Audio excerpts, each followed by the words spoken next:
Indravarman I, the architect king who forged the blueprint for Angkor. Introduction. The weight of a divine legacy and the burden of the successor. When one stands today amidst the tranquil, moss-covered ruins of the Roluos group, it is difficult to imagine that this quiet land was once the vibrant heart of the nascent Khmer Empire. And amidst the silence of the crumbling brick and weathered stone, arises the story of a king who inherited the colossal legacy of a national hero and faced an even greater challenge. How to emerge from the shadow of a legend to cast an even longer shadow of his own across the future. His predecessor was the great Jayavarman II, a near-mythical figure who had liberated the Khmer people, unified a fractured land, and in the year 802, performed a sacred ritual upon the summit of Mount Meru.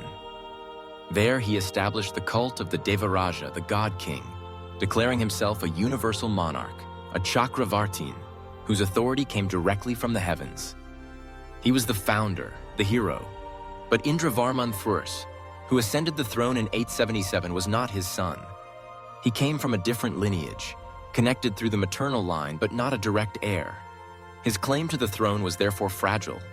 In the highly charged political world of the Khmer, power had to be constantly proven and legitimized. He understood that military might was not enough. To truly secure his reign and found a lasting dynasty, he had to prove his divine mandate. He needed to leave an indelible mark, a proclamation made not with words, but with stone and water. He moved the heart of the kingdom from the sacred natural mountain of Kulin to the fertile plains north of the Great Lake, to a capital known as Hariharalaya, and there he began one of the most ambitious and foundational building programs the world had ever seen. Chapter 1. Indratataka. Taming the land, creating a cosmos. The first great act of Indravarman. I was not the construction of a temple, but of a massive man-made body of water, a baray, which he named after himself, the Indratataka. This was not merely an irrigation reservoir, it was a feat of engineering and an act of profound cosmological significance. Stretching nearly 4 kilometers in length and 800 meters in width, this artificial lake was capable of holding millions of cubic meters of water. Its construction required the mobilization of tens of thousands of laborers. It demanded precise surveying skills to create a perfectly level and contained basin, and a sophisticated understanding of hydrology to channel the Roluos River into it and manage its flow. In practical terms, the Indratataka became the economic lifeblood of his kingdom. It captured the immense volume of water from the monsoon season and stored it for use during the harsh dry season. This innovation transformed a region dependent on a single annual rainfall into a reliable double or even triple harvest agricultural heartland. This economic boom, this surplus of rice, directly funded the rest of his ambitious projects and fueled the expansion of the Khmer state. But in the Khmer worldview, the baray's meaning was far greater.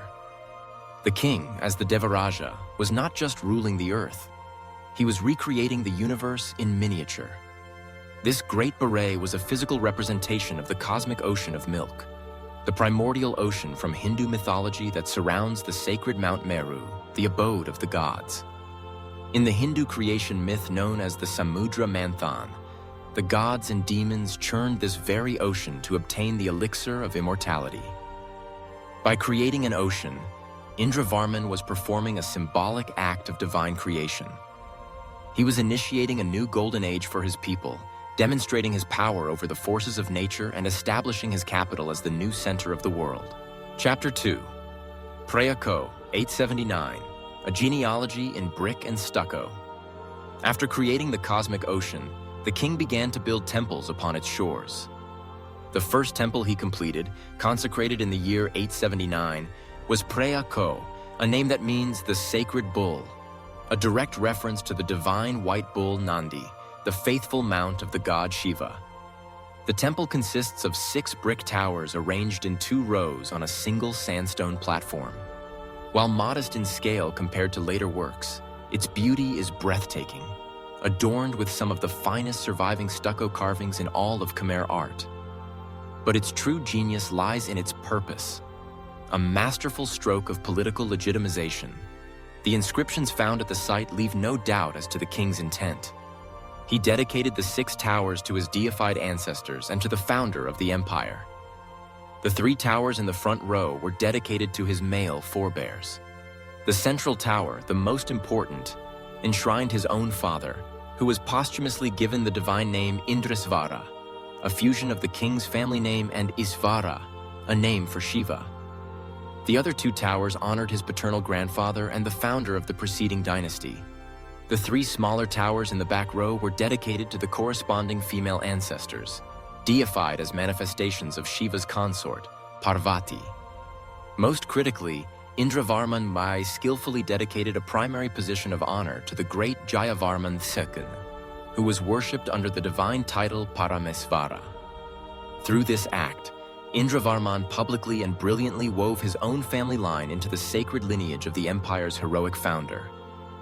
He declared to the court and to the gods that, though not a son by blood, he was the true spiritual successor, the one responsible for continuing the ancestral rites. Preah Ko was not just a temple, it was a genealogy in brick and stone, a proclamation of the legitimacy and piety of Indravarman I's reign. Chapter 3. Bakong 881, the first stone mountain of the gods. If Preah Ko was an act of honoring the past, Indravarman I's next project, consecrated just 2 years later in 881, was a revolutionary statement about the future. This was the Temple of Bakong. Bakong represents a complete revolution in Khmer architecture and ideology. It was the first state temple mountain to be constructed primarily of sandstone. This shift from brick and stucco to the far more durable, expensive, and difficult-to-carve medium of stone was a declaration of immense wealth, permanence, and technological mastery. It set a new standard for all royal constructions to come. The architecture of Bakong is a 5-tiered pyramid, a powerful and unambiguous representation of Mount Meru, the cosmic mountain at the center of the Hindu universe.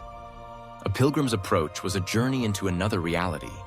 They would first cross a great causeway over a moat, the symbolic ocean of milk. They would then pass through concentric enclosure walls guarded by statues before beginning the ascent. With each of the 5 levels they climbed, they moved higher into the realm of the gods. At the very summit stood a central sanctuary, housing the most sacred object in the kingdom. The significance of this cannot be overstated. By building Bakong, Indravarman I performed an empire-defining act. He had the supreme symbol of the Devaraja cult, the royal linga, which represented the divine essence of the kingdom, moved from the natural and distant peak of Mount Kulin.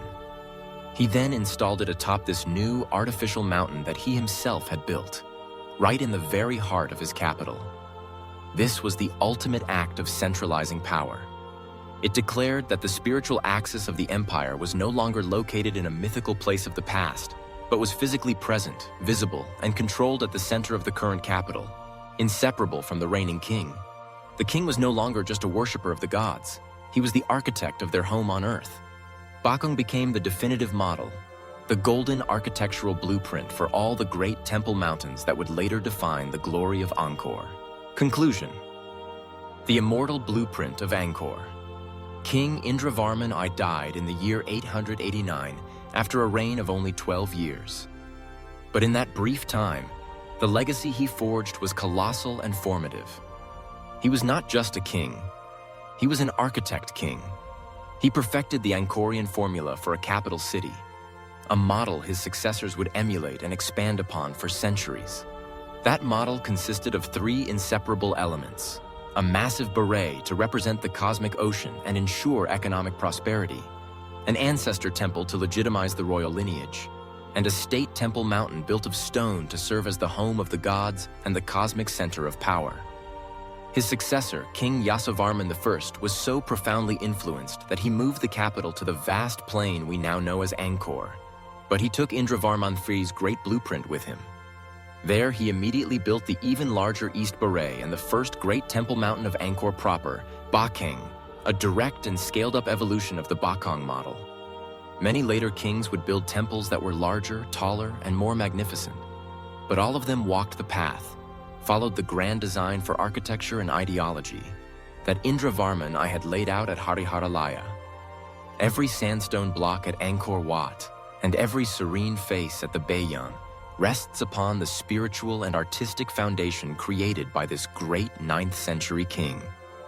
He was the one who truly opened the glorious age of Angkor,